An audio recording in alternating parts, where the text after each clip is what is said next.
ಸಾಕಷ್ಟು ಸಂಚಲನ ಹುಟ್ಟುಹಾಕಿರುವಂತ ಸುದ್ದಿ ಅಂದ್ರೆ ಅದು ಸಂಪುಟ ಪುನಾರಚನೆ ಆಗುತ್ತಾ ಅಂತ. ನಿನ್ನೆ ಒಂದು ಡಿನ್ನರ್ ಮೀಟಿಂಗ್ ಕೂಡ ಆಯಿತು. ಸಿಎಂ ಸಿದ್ದರಾಮಯ್ಯನವರೇ ಔತಣಕೂಟವನ್ನು ಏರ್ಪಡಿಸಿದ್ರು. ಆ ಸಂದರ್ಭದಲ್ಲಿ ಸಾಕಷ್ಟು ಚರ್ಚೆಯಾಗಿದೆ. ಅದರಲ್ಲಿ ಸಂಪುಟ ಪುನಾರಚನೆಗೆ ಸಿದ್ಧರಾಗಿ ಅಂತ ಖುದ್ದಾಗಿ ಸಿಎಂ ಹೇಳಿದ್ದಾರೆ. ಹೊಸಬರಿಗೆ ಅವಕಾಶ ನೀಡೋದಕ್ಕೆ ಅಂತ ಪುನಾರಚನೆ ಮಾಡಲಾಗ್ತಾ ಇದೆ. ಕೈ ಬಿಡಲಾಗುವ ಸಚಿವರಿಗೆ ಪಕ್ಷದ ಜವಾಬ್ದಾರಿಯನ್ನ ಕೊಡಲಾಗುತ್ತೆ.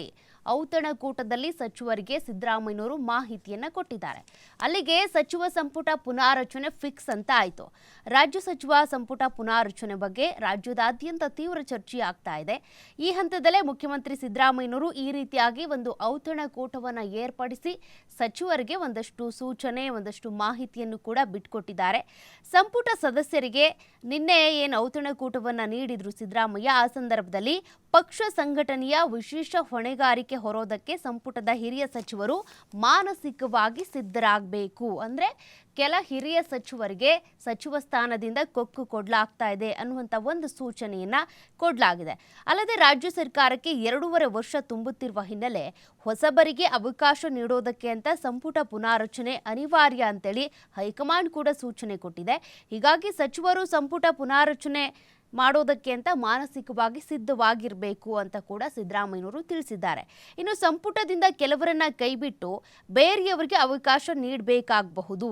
ಸಚಿವ ಸ್ಥಾನ ತ್ಯಾಗ ಮಾಡಿದವರಿಗೆ ಅತ್ಯಂತ ಗೌರವಯುತವಾಗಿ ನಡೆಸಿಕೊಳ್ಳಲಿದ್ದು ಪಕ್ಷದ ಸಂಘಟನೆಯ ಮಹತ್ವದ ಜವಾಬ್ದಾರಿಗಳನ್ನು ನೀಡೋದಾಗಿ ಭರವಸೆ ಕೊಟ್ಟಿದ್ದಾರೆ ಸಿದ್ದರಾಮಯ್ಯನವರು.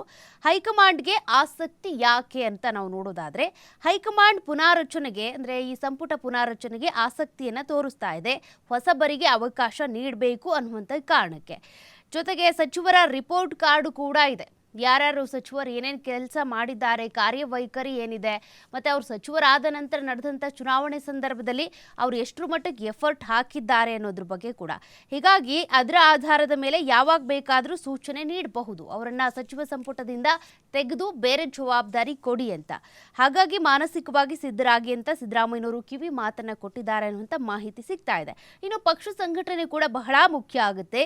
ಸರ್ಕಾರದ ಆಡಳಿತದ ಜೊತೆಗೆ ಮುಂದಿನ ಬಾರಿಗೆ ಪಕ್ಷವನ್ನು ಮತ್ತೆ ಅಧಿಕಾರಕ್ಕೆ ತರೋದಕ್ಕೆ ಅಂತೇಳಿ ಪಕ್ಷ ಸಂಘಟನೆ ಮುಖ್ಯ. ಹೀಗಾಗಿ ಬಲವಾಗಿ ಪಕ್ಷ ಸಂಘಟನೆ ಮಾಡಿ ಮುಂದಿನ GBA ಚುನಾವಣೆ ಜೊತೆಗೆ ಜಿಲ್ಲಾ ಪಂಚಾಯತ್ ಹಾಗೂ ತಾಲೂಕ್ ಪಂಚಾಯತ್ ಚುನಾವಣೆಯಲ್ಲಿ ಪಕ್ಷದ ಅಭ್ಯರ್ಥಿಗಳನ್ನು ಗೆಲ್ಲಿಸೋದಕ್ಕೆ ಬೇಕಾಗಿರುವಂಥ ತಯಾರಿ ಮಾಡಬೇಕು. ಜೊತೆಗೆ 2028ರ ಚುನಾವಣೆಗೂ ಕೂಡ ಸಿದ್ಧತೆ ನಡೆಸಬೇಕು ಅಂತೇಳಿ ಸೂಚನೆಯನ್ನು ಕೊಟ್ಟಿದ್ದಾರೆ ಸಿದ್ದರಾಮಯ್ಯನವರು ಅನ್ನೋದು ಗೊತ್ತಾಗ್ತಾ ಇದೆ. ಇನ್ನು ಮಾರ್ಚ್ನಲ್ಲಿ GBA ಹಾಗೂ ಪಂಚಾಯಿತಿ ಎಲೆಕ್ಷನ್ ಆಗಬಹುದು ಅನ್ನುವಂಥ ಸಾಧ್ಯತೆಗಳು ಕೂಡ ಇದೆ.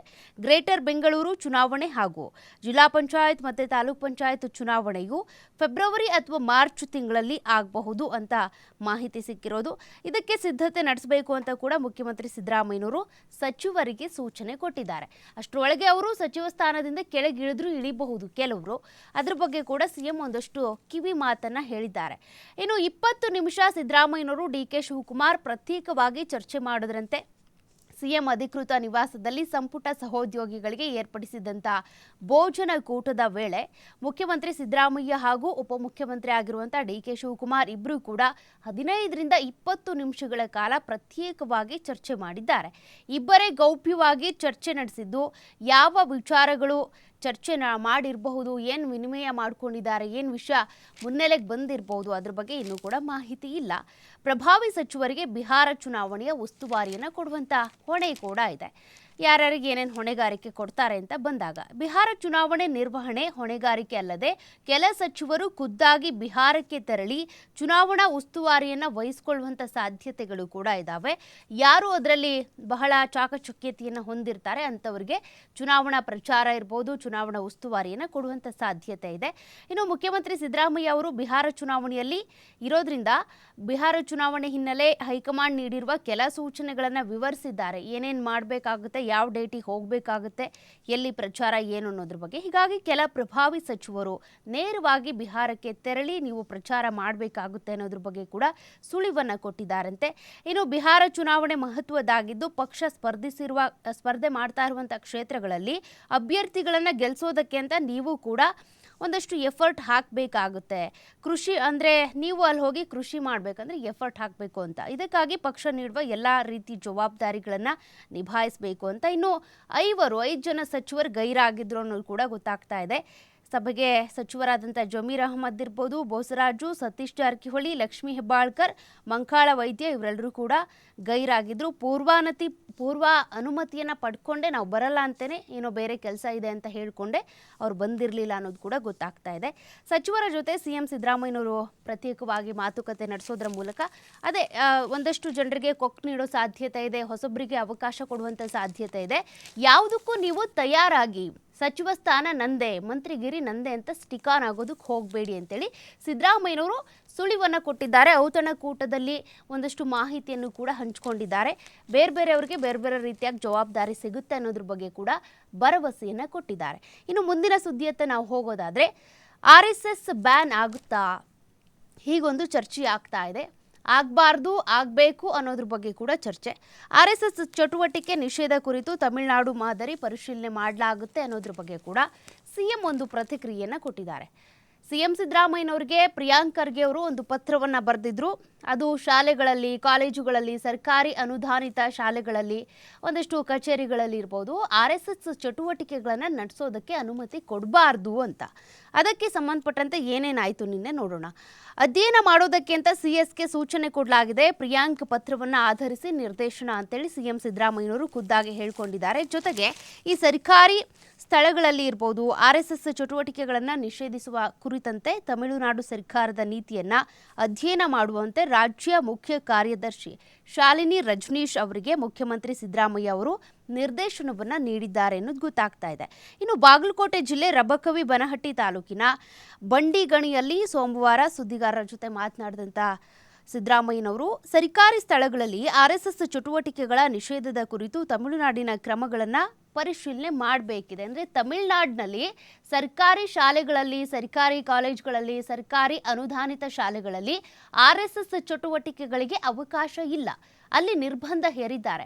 ಹಾಗಾಗಿ ನಮ್ಮ ಕರ್ನಾಟಕದಲ್ಲೂ ಕೂಡ ಅದೇ ಮಾದರಿಯನ್ನು ಜಾರಿಗೆ ತರಬೇಕು ಅನ್ನುವಂಥ ಒತ್ತಾಯ ಕೇಳಿಬರ್ತಾ ಇದೆ.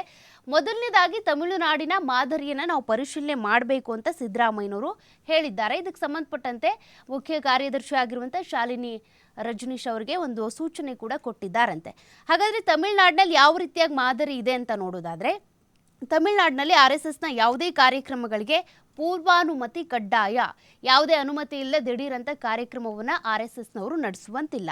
ಸರ್ಕಾರಿ ಅಥವಾ ಅನುದಾನಿತ ಶಾಲೆ, ಸರ್ಕಾರಿ ಸ್ಥಳಗಳಲ್ಲಿ ಕಾರ್ಯಕ್ರಮಕ್ಕೆ ಅನುಮತಿ ಪಡಿಲೇಬೇಕು. ಪೂರ್ವಾನುಮತಿ ಪಡೆದೇ ಎಲ್ಲೆಂದರಲ್ಲಿ ಗಣವೇಷಧಾರಿಗಳು ಪಥಸಂಚಲನ ಮಾಡುವಂತಿಲ್ಲ. ಅದರಲ್ಲೂ ಸೂಕ್ಷ್ಮ ಸ್ಥಳ ಅಂತ ಗುರುತಿಸಿದ ಪ್ರದೇಶದಲ್ಲಂತೂ ಪಥಸಂಚಲನಕ್ಕೆ ಅನುಮತಿ ಕಡ್ಡಾಯ. ಕೇರಳದಲ್ಲೂ ಕೂಡ ತಮಿಳುನಾಡು ಮಾದರಿಯಲ್ಲಿ RSS ಚಟುವಟಿಕೆ ಮೇಲಿನ ಕೆಲವು ನಿರ್ಬಂಧ ಹೇರಲಾಗಿದೆ. ಕೇರಳದ ದೇವಸ್ವಂ ವ್ಯಾಪಿಯ ದೇಗುಲಗಳಲ್ಲಿ RSS ಕಾರ್ಯಕ್ರಮಗಳಿಗೆ ಅನುಮತಿ ಇಲ್ಲ. ಹಾಗಾಗಿ ನಮ್ಮ ಕರ್ನಾಟಕದಲ್ಲೂ ಕೂಡ ಇದೇ ಮಾದರಿ ಜಾರಿ ಆಗುತ್ತಾ ಅನ್ನುವಂಥ ಒಂದು ಪ್ರಶ್ನೆ ಇದೆ. ಇದಕ್ಕೆ ಸಂಬಂಧಪಟ್ಟಂತೆ ಸಿದ್ದರಾಮಯ್ಯನವರು ಕೂಡ ಒಂದು ಸೂಚನೆಯನ್ನು ಕೊಟ್ಟಿದ್ದಾರೆ. RSS ನಿಷೇಧಿಸಿ ಅಂತ ಹೇಳಿಲ್ಲ ಅಂತೇಳಿ ಪ್ರಿಯಾಂಕ್ ಖರ್ಗೆ ಅವರು ಒಂದು ಸ್ಪಷ್ಟನೆ ಕೊಟ್ಟಿದ್ದಾರೆ. RSS ಅನ್ನೇ ನಿಷೇಧಿಸಬೇಕು ಅಂತ ನಾವೆಲ್ಲೂ ಕೂಡ ಹೇಳಿಲ್ಲ. ಸರ್ಕಾರಿ ಸ್ಥಳಗಳಲ್ಲಿ ಸಂಘ ಪರಿವಾರದ ಚಟುವಟಿಕೆಗಳನ್ನು ನಿಷೇಧ ಮಾಡಬೇಕು ಅಂತೇಳಿ ಹೇಳಿದ್ದಷ್ಟೇ. ಅದು ನನ್ನ ಆಗ್ರಹ. ಬೇಕಿದ್ರೆ ಅವರು ಖಾಸಗಿ ಸ್ಥಳಗಳಲ್ಲಿ ಚಟುವಟಿಕೆಗಳನ್ನು ನಡೆಸಬಹುದು ಅಂತೇಳಿ ಪ್ರಿಯಾಂಕ್ ಖರ್ಗೆ ಅವರು ಒಂದು ಸ್ಪಷ್ಟನೆಯನ್ನು ಕೊಟ್ಟಿದ್ದಾರೆ.